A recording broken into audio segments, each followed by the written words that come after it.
Hello दोस्तों, नमस्कार। स्वागत है आपका हमारे YouTube channel study with Uttarakhandi पर। दोस्तों, आज के इस वीडियो में हम जीएस और जीके के कुछ इंपॉर्टेंट प्रीवियस ईयर के एमसीक्यूज कवर करेंगे एक्स्ट्रा फैक्ट के साथ। और दोस्तों, 5 मार्च को कनिष्ठ का एग्जाम होने वाला है और मात्र 2 दिन का टाइम बाकी है, तो इस वीडियो से थोड़ा आपका रिविजन हो जाएगा। तो वीडियो में अंत तक बने रहना और वीडियो को लाइक और चैनल को सब्सक्राइब जरूर करना। तो चलो दोस्तों, बिना किसी देरी के वीडियो की शुरुआत करते हैं। हमारा आज का पहला क्वेश्चन है, किस राष्ट्रीय उद्यान को पक्षियों का स्वर्ग कहा जाता है। ठीक है, तो दोस्तों केवलादेव घना राष्ट्रीय उद्यान को पक्षियों का स्वर्ग कहा जाता है। तो इसका राइट आंसर हो जाएगा हमारा ऑप्शन ए। अगर हम केवलादेव घना राष्ट्रीय उद्यान की बात करें तो ये राजस्थान में है। ठीक है, राजस्थान में, ये आपको याद रखना है। क्वेश्चन बन सकता है कि केवलादेव घना राष्ट्रीय उद्यान किस राज्य में स्थित है, तो ये राजस्थान में स्थित है।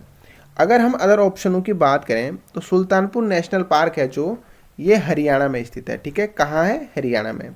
और इंद्रावती नेशनल पार्क की बात करें तो ये छत्तीसगढ़ में। ठीक है, छत्तीसगढ़। ठीक है, और भगवान महावीर नेशनल पार्क की बात करें तो ये गोवा में है। ठीक है, तो ये सब आपको बिल्कुल याद रखने हैं कौन सा पार्क कहाँ स्थित है। ठीक है,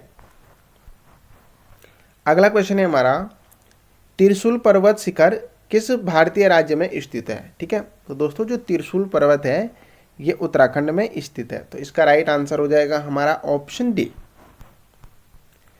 अगला क्वेश्चन है हमारा, किस पंचवर्षीय योजना में भारी उद्योग को प्राथमिकता दी गई थी। दोस्तों ये क्वेश्चन बहुत ज़्यादा इंपॉर्टेंट है और यहाँ से क्वेश्चन जरूर बन सकता है। जो एक्स्ट्रा फैक्ट बताऊंगा वो आपको नोट करते हुए चलना है। ठीक है, तो किस पंचवर्षीय योजना में भारी उद्योग को प्राथमिकता दी गई थी। ठीक है, तो दोस्तों जो दूसरी पंचवर्षीय योजना थी इसमें भारी उद्योग को प्राथमिकता दी गई थी। तो इसका राइट आंसर हो जाएगा हमारा ऑप्शन ए। ठीक है, दूसरी पंचवर्षीय योजना का अगर हम कार्यकाल की बात करें तो 1956 से लेकर 1961 तक दूसरी पंचवर्षीय योजना चली थी। ठीक है, और इसमें उद्योगों को प्राथमिकता दी गई थी। ठीक है, अगर हम पहली पंचवर्षीय योजना की बात करें तो प्रथम पंचवर्षीय योजना का कार्यकाल था 1951 से लेकर 1956 तक। ठीक है, और प्रथम जो पंचवर्षीय योजना थी इसमें कृषि को प्राथमिकता दी गई थी। ठीक है, पहली में किसको दी गई? कृषि को। दूसरी में उद्योगों को प्राथमिकता दी गई थी। ठीक है, अगर हम तीसरी पंचवर्षीय योजना की बात करते हैं तो 1961 से लेकर 1966 तक चली थी तीसरी पंचवर्षीय योजना, और इसमें कृषि और उद्योग दोनों को प्राथमिकता दी गई थी। तो ये आपको बिल्कुल याद रखना कि कौन सी पंचवर्षीय योजना का कार्यकाल कब से कब तक था और इसमें किसे प्राथमिकता दी गई थी। ठीक है, तो पहली में कृषि को प्राथमिकता दी गई थी, दूसरी में उद्योगों को प्राथमिकता दी गई थी, और तीसरी में कृषि और उद्योग दोनों को प्राथमिकता दी गई थी। और ये कब से कब तक चली ये मैंने आपको बता दिया। ठीक है, अब यहाँ से इंपॉर्टेंट फैक्ट और बनते हैं कि जो पहली पंचवर्षीय योजना थी वो किस मॉडल पर आधारित थी। ठीक है, तो दोस्तों जो पहली पंचवर्षीय योजना थी वो हेरा डोमर मॉडल पर आधारित थी, ये भी आपको याद रखना है। ठीक है, दूसरी जो पंचवर्षीय योजना थी वो पीसी महालनोबिस आधार पर मॉडल पर आधारित थी। ठीक है, और तीसरी जो पंचवर्षीय योजना थी वो जे सैंडी मॉडल पर आधारित थी। तो ये भी आपको बिल्कुल याद रखने हैं। यहाँ से भी क्वेश्चन बन सकता है कि प्रथम पंचवर्षीय योजना किस मॉडल पर आधारित थी या द्वितीय पंचवर्षीय योजना किस मॉडल पर आधारित थी। तो ये फैक्ट भी आपको याद रखने हैं। अगला क्वेश्चन है हमारा, सर्वप्रथम किस देश ने मूल्य संवर्धित कर वैट लागू किया। ठीक है, तो दोस्तों फ्रांस ने सर्वप्रथम मूल्य संवर्धित कर वैट लागू किया था। तो इसका राइट आंसर हो जाएगा हमारा ऑप्शन डी। ठीक है, 1954 में फ्रांस ने मूल्य संवर्धित कर वैट लागू किया था। ठीक है, और भारत ने कब किया था मूल्य संवर्धित कर वैट लागू? तो भारत ने किया था 2005 में। ठीक है, ये भी आपको याद रखना है। भारत ने कब किया मूल्य संवर्धित कर वैट लागू? 2005 में। और भारत में सर्वप्रथम मूल्य संवर्धित कर वैट लागू किया हरियाणा राज्य ने। ठीक है, हरियाणा में सर्वप्रथम वैट कर लागू हुआ था भारत में। ठीक है, और उत्तराखंड 22वां राज्य है वैट कर को लागू करने वाला। ठीक है, अगला क्वेश्चन है हमारा, एकमात्र वन्य जीव विहार जहां कश्मीरी महामृग पाए जाते हैं। ठीक है, तो दोस्तों जो दाचीगमा वो वन्य जीव विहार है वहां कस्तूरी महामृग पाए जाते हैं। ठीक है, दाचीगाम। तो इसका राइट आंसर है हमारा ऑप्शन ए। ठीक है, और जो दाचीगाम वन्य जीव विहार है यह है जम्मू कश्मीर में। ठीक है, कहाँ है? जम्मू कश्मीर, ये भी आपको याद रखना है, ठीक है। क्वेश्चन बनता है कि दाचीगाम वन्य जीव विहार कहाँ स्थित है, तो ये जम्मू कश्मीर में, ठीक है। अगर हम काजीरंगा की बात करें, ठीक है, तो जो काजीरंगा वन्य जीव विहार है ये कहाँ है, असम में, ठीक है। और अगर हम गिर की बात करें तो गिर है गुजरात में, ठीक है। और अगर हेमिस की बात करें तो हेमिस कहाँ है, हेमिस है लद्दाख में, ठीक है। ये भी आपको याद रखना है, ठीक है।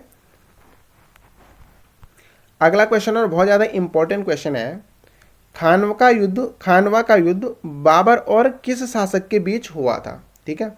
तो दोस्तों खानवा का युद्ध हुआ था 1527 में, ठीक है, और बाबर और राणा सांगा के बीच हुआ था। तो इसका राइट आंसर हो जाएगा हमारा ऑप्शन सी। कब हुआ था खानवा का युद्ध, 1527 में। किसके बीच हुआ था, तो बाबर और राणा सांगा के बीच हुआ था, ठीक है। और जो राणा सांगा था दोस्तों, ये मेवाड़ का राजा था, ठीक है, मेवाड़। ये भी आपको याद रखना, ठीक है। क्वेश्चन बन सकता है कि राणा सांगा कहाँ का राजा था, तो ये मेवाड़ का राजा था, ठीक है। अब यहाँ पे एक इंपॉर्टेंट फैक्ट है जो आपको बिल्कुल याद रखना है, ठीक है। एक क्वेश्चन बनता है कि बाबर को भारत पर आक्रमण करने का निमंत्रण किसने दिया था, ठीक है। बाबर ने भारत पर आक्रमण किया, ठीक है, लेकिन उसको वो आक्रमण करने का निमंत्रण किसने दिया था, ठीक है। तो दोस्तों उसको जो दो व्यक्ति थे, दौलत राव लोधी और आलम खां लोधी, इन दो व्यक्तियों ने बाबर को भारत पर आक्रमण करने का निमंत्रण दिया था। तो ये भी आपको इन दोनों के नाम भी याद रखने हैं, ठीक है। क्वेश्चन बन सकता है कि बाबर को भारत पर आक्रमण करने का निमंत्रण किसने दिया था, ठीक है। तो दो व्यक्ति थे, दौलत खान लोधी और आलम खां लोधी, इन्होंने बाबर को भारत पर आक्रमण करने का निमंत्रण दिया था, ठीक है। और बाबर ने भारत पर सर्वप्रथम आक्रमण कब किया था, तो 1519 में, ठीक है। ये भी आपको बिल्कुल याद रखना है, ठीक है। अगला क्वेश्चन है हमारा, सल्तनत काल में कृषि विभाग से संबंधित विभाग था, ठीक है। तो दोस्तों जो दीवान एक कोई विभाग था सल्तनत काल में, ये कृषि विभाग से संबंधित था। तो इसका राइट आंसर हो जाएगा हमारा ऑप्शन ए, ठीक है। और जो दीवान एक कोई विभाग था, इसकी स्थापना की गई थी मुहम्मद, ठीक है, मुहम्मद बिन तुगलक के द्वारा। ये आपको बिल्कुल याद रखना है, ठीक है। क्वेश्चन बन सकता है कि सल्तनत काल में जो दीवान कोही विभाग था, इसकी स्थापना किसके द्वारा की गई थी, तो मुहम्मद बिन तुगलक के द्वारा की गई थी, ठीक है। और इसका संबंध था कृषि विभाग से, ठीक है। अगर हम दीवान अर्ज की बात करें, ठीक है, तो सल्तनत काल में जो दीवान अर्ज था, ये क्या था, सैन्य विभाग था एक, ठीक है। और इसकी स्थापना की गई थी बलबन के द्वारा, ठीक है। ये भी आपको याद रखना है, ठीक है। और अगर हम दीवान खैरत की बात करें, तो इसकी स्थापना दीवान खैरत था जो, ये दीवान कोई और दीवान अर्ज, इन दोनों से इसका संबंध था, ठीक है। और इसकी स्थापना की गई थी फिरोज शाह तुगलक के द्वारा, ठीक है, फिरोज शाह तुगलक के द्वारा। तो ये सारे फैक्ट आपको बिल्कुल याद रखना है, ठीक है। सल्तनत काल में कृषि विभाग से संबंधित विभाग कौन सा था, दीवान कोही, ठीक है। स्थापना किसके द्वारा की गई थी, मोहम्मद बिन तुगलक के द्वारा की गई थी। सल्तनत काल में दीवान अर्ज था जो, ये सैन्य विभाग से संबंधित था, इसकी स्थापना की गई थी बलबन के द्वारा, ठीक है। और दीवान खैरात, दीवान कोई और दीवान अर्ज, इसका संबंध दोनों से था और इसकी स्थापना की गई थी फिरोज शाह तुगलक के द्वारा, ठीक है। अगला क्वेश्चन है हमारा, धन विधेयकों के संबंध में विशेष प्रक्रिया संविधान के किस अनुच्छेद में है, ठीक है। तो दोस्तों संविधान का जो अनुच्छेद 109 है, इसमें धन विधेयकों के संबंध में विशेष प्रक्रिया का वर्णन है, ठीक है, अनुच्छेद 109 में। तो इसका राइट आंसर हो जाएगा हमारा ऑप्शन डी, ठीक है। अगर हम अनुच्छेद 110 की बात करें, ठीक है, तो अनुच्छेद 110 में क्या है, जो धन विधेयक की परिभाषा है उससे संबंधित है अनुच्छेद 110, ठीक है। और अगर हम अनुच्छेद 112 की बात करें, तो जो धन विधेयकों का वार्षिक वित्तीय वितरण होता है, उसका वर्णन किया जाता है अनुच्छेद 112 में, ठीक है। और अगर अनुच्छेद 280 की बात करें, तो आप सबको पता है अनुच्छेद 280 वित्त आयोग से संबंधित है, ठीक है। अगला क्वेश्चन है हमारा, किस संविधान संशोधन द्वारा दिल्ली को राष्ट्रीय राजधानी का दर्जा दिया गया, ठीक है, किस संविधान संशोधन के द्वारा, ठीक है। तो दोस्तों जो 69वां संविधान संशोधन हुआ था 1991 में, ठीक है, तो इसके तहत दिल्ली को राष्ट्रीय राजधानी का दर्जा दिया गया। तो इसका राइट आंसर है हमारा ऑप्शन सी। कौन सा संविधान संशोधन, 69वां। कब हुआ था, 1919 में, ठीक है। अगला क्वेश्चन है हमारा, किस दर्रे से होकर ब्रह्मपुत्र नदी भारत में प्रवेश करती है, ठीक है। तो दोस्तों यांगयाप दर्रा से होकर ब्रह्मपुत्र नदी भारत में प्रवेश करती है। तो इसका राइट आंसर हो जाएगा हमारा ऑप्शन बी, ठीक है। और जो यांगयाप दर्रा है, ये अरुणाचल प्रदेश में, ठीक है। अरुणाचल। ये भी आपको याद रखना है, क्वेश्चन बनता है कि यांग्याप दर्रा किस राज्य में स्थित है, तो ये अरुणाचल प्रदेश में स्थित है। ठीक है, अगला क्वेश्चन है हमारा, पश्चिम बंगाल का रानीगंज प्रसिद्ध है। ठीक है, तो दोस्तों पश्चिम बंगाल का जो रानीगंज क्षेत्र है ये कोयले क्षेत्र के लिए प्रसिद्ध है। ठीक है, तो इसका राइट आंसर हो जाएगा हमारा ऑप्शन ए। अगला क्वेश्चन है हमारा, भारतीय संविधान में न्यायिक पुनर्वलोकन की व्यवस्था किस देश के संविधान से ली गई है। ठीक है, तो दोस्तों न्यायिक पुनर्वलोकन की व्यवस्था जो ली गई है वो अमेरिका के संविधान से ली गई है, तो इसका राइट आंसर हो जाएगा हमारा ऑप्शन सी। ठीक है, और जो न्यायिक पुनरावलोकन का लिया गया है उसका उल्लेख अनुच्छेद 137 में उसका वर्णन। ठीक है, तो ये भी आपको बिल्कुल याद रखना है।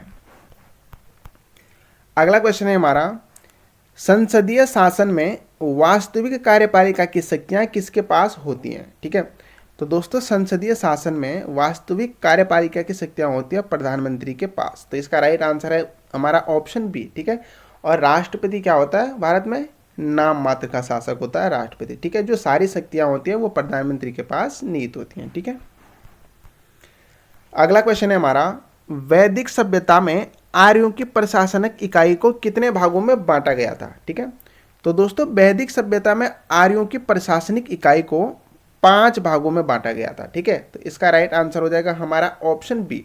और वो 5 भाग कौन से थे। ठीक है, तो वो 5 भाग थे हमारे कुल, ठीक है, ग्राम, विष, जन और राष्ट्र। ठीक है, तो ये 5 के नाम आपको बिल्कुल याद रखना। 5 भागों में बांटा गया था, कुल, ग्राम, विष, जन और राष्ट्र। ठीक है, अगला क्वेश्चन है हमारा, महात्मा बुद्ध ने सर्वप्रथम उपदेश कहाँ दिए थे।